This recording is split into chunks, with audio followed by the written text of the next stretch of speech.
Bonjour peuple de Dieu. Aujourd'hui j'ai à cœur de vous parler de quelque chose, d'un sujet qui pour moi est très très important.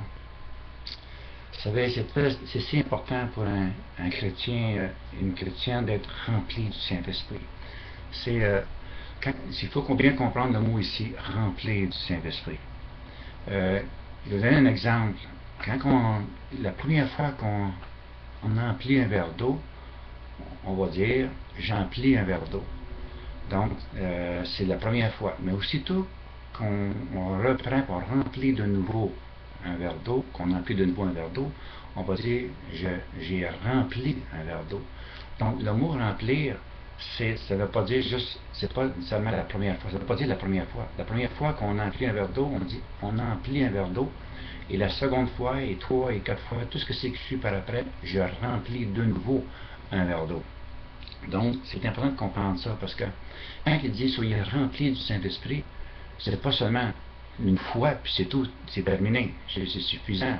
Pour toute ma vie, je suis rempli du Saint-Esprit, j'ai été baptisé de feu du Saint-Esprit, et par le baptême de feu, donc je suis correct. C'est pas ça.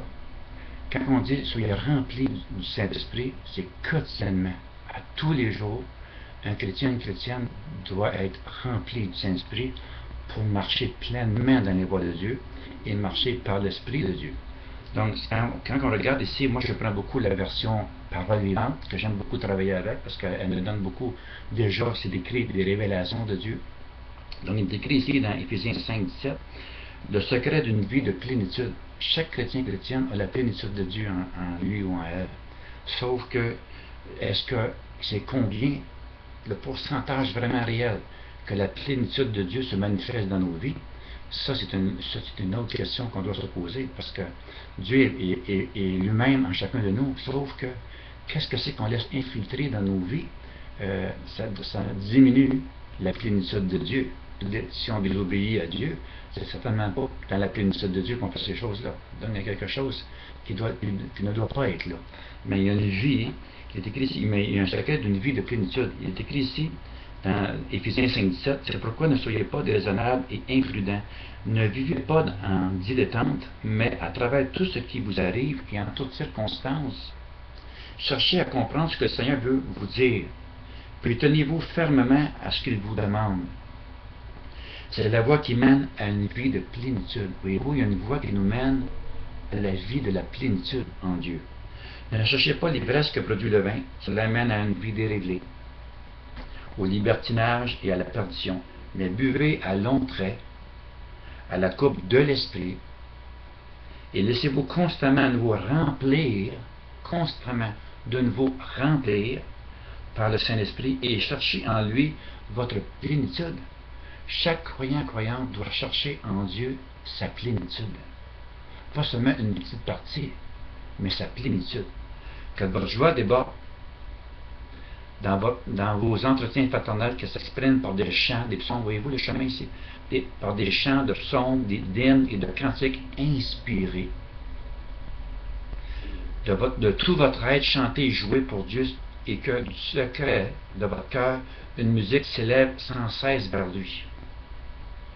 Où que ce soit, à tout moment et pour toute chose, apportez à Dieu, le Père, en marge de votre reconnaissance, au nom de notre Seigneur Jésus-Christ, par respect pour Christ, prenez chacun votre place dans l'ordre établi, vous soumettant les uns les autres.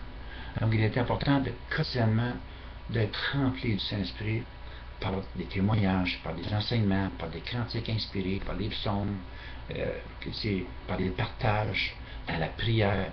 C'est le chemin qui nous mène à la plénitude en Dieu. Donc, nous devons, comme nous-mêmes, se donner une mission de se tenir rempli du Saint-Esprit quotidiennement. Je vous encourage à le faire, parce que c'est important de marcher par l'Esprit de Dieu. Donc, on va prier ensemble une courte prière. Père Saint, dans le nom de Jésus-Christ, je demande pardon pour toutes mes fautes. Mais Seigneur Dieu, que je sois rempli du Saint-Esprit.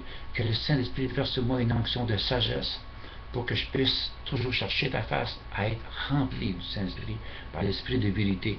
pour que je puisse marcher par l'Esprit de Dieu et que je puisse accomplir pleinement, pas seulement une partie, pas un petit pourcentage, mais à 100%, à marcher pleinement en toi, dans la plénitude de tout ton être en chacun de nous. Dans le nom souverain de Jésus-Christ, nous te le demandons, dans le nom de Jésus. Amen et Amen. Donc, cherchons la face de Dieu continuellement. Cherchez à être remplis du Saint-Esprit quotidiennement. Et vous allez marcher, nous allons marcher tous ensemble, d'un même accord, d'une même unité, dans l'harmonie, par l'Esprit de vérité qui nous habite, pour que nous puissions prier dans ce monde la plénitude de Dieu.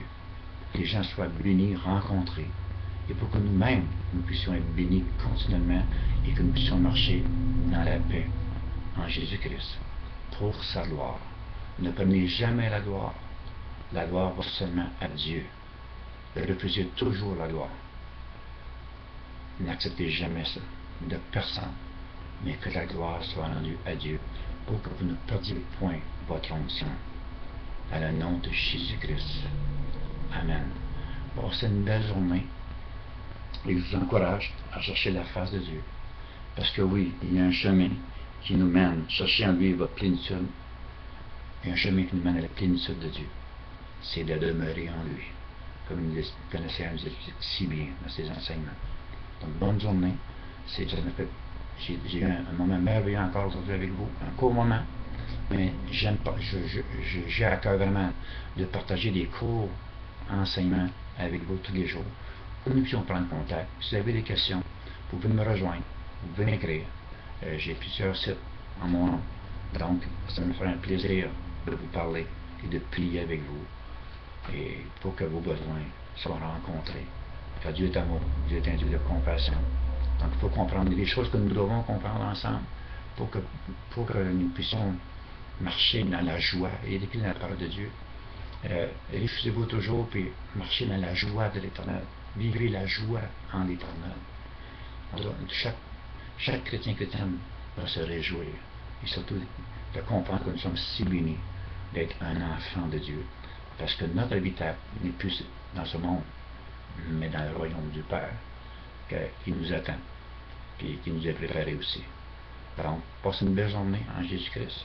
Soyez bénis abondamment, dans le nom de Jésus. Amen et Amen.